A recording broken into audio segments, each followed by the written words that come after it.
किसान भाइयों नमस्कार। दोस्तों जो हमारी गेहूं की फसल है वो लगभग 40 दिन की हो गई है और अब हमारे किसान भाई दूसरा पानी लगाने वाले हैं। मतलब 40 से 42 दिन यानी सेकेंड स्टेज में, टिलेरिंग स्टेज में दूसरी सिंचाई की जाती है, यानी दूसरा पानी लगाया जाता है। अब दूसरा पानी हम लगाने वाले हैं, लेकिन दोस्तों 40 से 42 दिन की हो तो गई है हमारी फसल, लेकिन कल्ले की संख्या नहीं बढ़ रही। कल्ले उतने ही हैं, वही 15-20 कल्ले एक पौधे से निकले हैं। तो कल्ले बढ़ाने के लिए क्या करें? क्योंकि जाहिर सी बात है दोस्तों, कल्ले ज़्यादा निकलेंगे तो बालियाँ ज़्यादा निकलेगी, बालियाँ ज़्यादा निकलेगी तो उत्पादन ज़्यादा होगा। अब कल्ले बढ़ाने के लिए ऐसा कौन सा खाद उर्वरक डाल दें या कौन सा काम करें कि गेहूं में कल्ले बढ़ सके? तो सुनो दोस्तों, बहुत बढ़िया सोल्यूशन दूंगा, बेस्ट सोल्यूशन दूंगा और बहुत कम खर्चे वाला सोल्यूशन दूंगा। लेकिन निवेदन बस इतना ही है, रिक्वेस्ट करता हूँ, ये जो किसान भाई इस चैनल पर नए आए हैं सब्सक्राइब करके ही जाइएगा और साथ ही जो साइड में घंटा दिख रहा है उसको भी दबा लें, ताकि कृषि से जुड़ी सारी जानकारी आपको तुरंत मिल सके। तो चलिए दोस्तों, बिना समय गवाए वीडियो स्टार्ट करते हैं। तो दोस्तों जीरो लेवल से हम समझते हैं। अब जीरो लेवल का मतलब दोस्तों स्टार्टिंग से हम समझते हैं, तभी आपको समझ आएगा।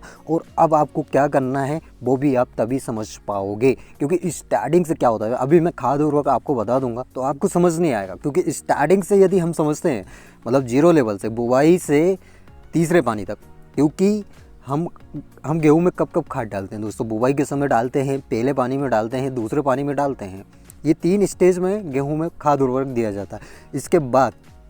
इसके बाद चौथे 5वें पानी में खाद उर्वरक नहीं डाला जाता है और उनमें डालने का कोई सेंस भी नहीं होता है। तीसरे पानी तक ही आपको खाद उर्वरक देना है, जितना भी देना है, जो भी कार्यक्रम आपको करना है 3 पानी तक ही आपको करना है। मतलब कल्ले बढ़ाना हो या फिर ग्रोथ बढ़ाना हो या फिर उत्पादन बढ़ाना हो, ये कब तक आपको करना है? तीसरे पानी तक। अब सुनिए दोस्तों, स्टार्टिंग में हम क्या करते हैं, बुवाई के समय बेसल डोज देते हैं। बेसल डोज में यूरिया, डीएपी, पोटास और जिंक, सल्फर, बोरॉन, यही सब दिया जाता है। अब पहले पानी में हमारे किसान भाई यानी CRI stage, crown root initiation stage, ये स्टेज सबसे मेन होती है दोस्तों। आप लिख के रख लीजिए या फिर नोट कर लीजिए या फिर दिमाग में घुसा लीजिए। सबसे इंपॉर्टेंट स्टेज कौन सी होती है गेहूं में? तो बोले सीआरआई स्टेज। सीआरआई स्टेज में ही आपको सारे कार्यक्रम करने हैं। सीआरआई स्टेज में यदि हमारे किसान भाई अच्छे से ध्यान दे लेते हैं तो आपका जो उत्पादन है वो बम्पर उत्पादन होगा। ये मैं लिख के दे देता हूँ आपको गारंटी के साथ, है ना। लेकिन आप किसी भी कारणवश पहले पानी में यदि कोई खाद नहीं दे पाए हैं या फिर जो खाद लगना चाहिए वो नहीं दे पाए हैं, तो सेकंड पानी में हमको कौन कौन से खाद देना है? तो सुनिए दोस्तों, पहले पानी में हम कौन कौन से खाद देते हैं? बेसल डोज यदि नहीं दे पाते हैं तो उस कंडीशन में पहले पानी में हम देते हैं यूरिया, डीएपी, पोटास, है ना, यही सब। वो भी कब देते हैं? जब हम बेसल डोज में ये खाद नहीं दे पाते, तो पहले पानी में इनकी भरपाई कर देते हैं। अब सेकंड पानी में यूरिया।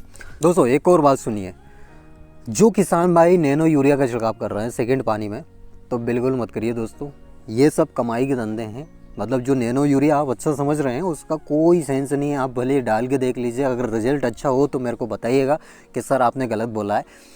मैं बता देता हूँ, मैं भी एक किसान ही हूँ दोस्तों, और मैंने इस पे कम से कम 3-4 बार प्रैक्टिकल किया है नैनो यूरिया पे। नैनो यूरिया का कोई भी सेंस नहीं है। ये सिर्फ दुकानदार टिका रहे हैं हमारे किसान भाइयों को सिर्फ बर्बाद करने के लिए।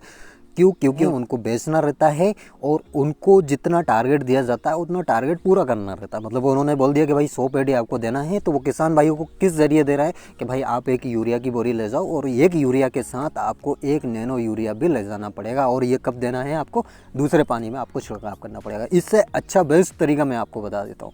नैनो यूरिया यदि आप डाल रहे हो या फिर आप डालना चाहते हो तो उसकी जगह पे आप अपने घर पे ही नैनो यूरिया बना सकते हो। नैनो यूरिया से बढ़िया लिक्विड आप बना सकते हो। कैसे? सिर्फ आपको लेना है 2 केजी यूरिया, 2 केजी आपको यूरिया लेना है और 2 केजी यूरिया 100 लीटर पानी में घोलना है। 2 केजी यूरिया ले लिया, उसमें आपको 250 ml ह्यूमिक एसिड लेना है और 250 ml ह्यूमिक एसिड के साथ आपको लेना है डीएपी सिर्फ 1 केजी। ये 100 लीटर का घोल आप डाल दीजिए, आपको रिज़ल्ट तुरंत मिलेगा। और ये जितना महंगा आप नैनो यूरिया डाल रहे हो ना, उसके आधी कीमत का ही बनेगा। मतलब तो दोस्तों इस बात का विशेष कर ध्यान रखें, नैनो यूरिया का कोई सेंस नहीं होता है ना। तो अगर आपने ख़रीदा है या फिर आप डालना चाह रहे हैं तो इस बात का विशेष कर ध्यान रखें और एक बार सोचें, या फिर आप एक प्रैक्टिकल कर लीजिए कि 1 एकड़ में आप नैनो यूरिया डाल के देख लीजिए और 1 एकड़ में जो मैं बता रहा हूँ वो डाल के देख लीजिए, आप खुद ब खुद समझ जाओगे कि क्या नैनो यूरिया की रियलिटी है। मतलब आप खुद से करोगे तभी आपको समझ आएगा। इसके साथ ही दोस्तों अभी गेहूं में एक नई प्रॉब्लम देखने को मिल रही है, जड़ माहू का प्रकोप काफ़ी ज़्यादा देखने को मिल रहा है। आप देखोगे आपके खेत में यदि कहीं कहीं पे आपको पीले पड़ते हुए गेहूं के पौधे दिख रहे हैं तो आप उनको उखाड़ कर देखिए दोस्तों। और उखाड़ कर जब आप देखोगे तो उसमें जड़ में आपको छोटे छोटे कीड़े दिखाई देंगे। ये कीड़े दोस्तों हल्के ब्राउन कलर के हो सकते हैं, मटमैले कलर के हो सकते हैं, मतलब कई प्रकार के कलर इनमें देखे गए हैं। और यहाँ पे आप देख सकते हो, मैं जूम करके दिखा रहा हूँ दोस्तों, यदि आपको दिख रहा होगा तो यहाँ पे छोटे छोटे कीड़े रेंग रहे हैं, आप देख सकते हो। और ये पेड़ एकदम इन्होंने ख़त्म कर दिया।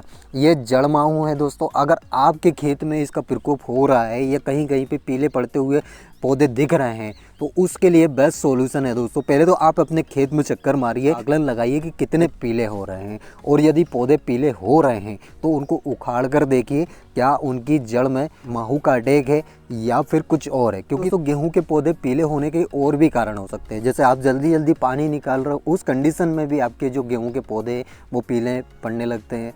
इसके साथ ही दोस्तों आपने यदि ज़्यादा नाइट्रोजन दिया है तो उस कंडीशन में भी गेहूं के पौधे पीले पड़ना स्टार्ट हो जाते हैं।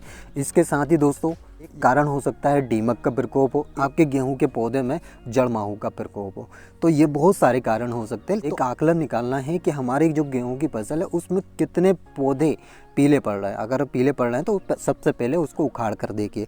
यदि जड़ माहू है, जड़ माहू का प्रकोप कब होता है दोस्तों, जब हम जल्दी जल्दी पानी निकालते हैं। मतलब एक पानी हमने 21 दिन में निकाल दिया, दूसरा पानी यदि हम 30 दिन 32 दिन, तो जल्दी जल्दी यदि हम पानी निकालते हैं गेहूं में तो जो नमी रहती है उसके कारण भी जड़ माहू का प्रकोप स्टार्ट हो जाता है।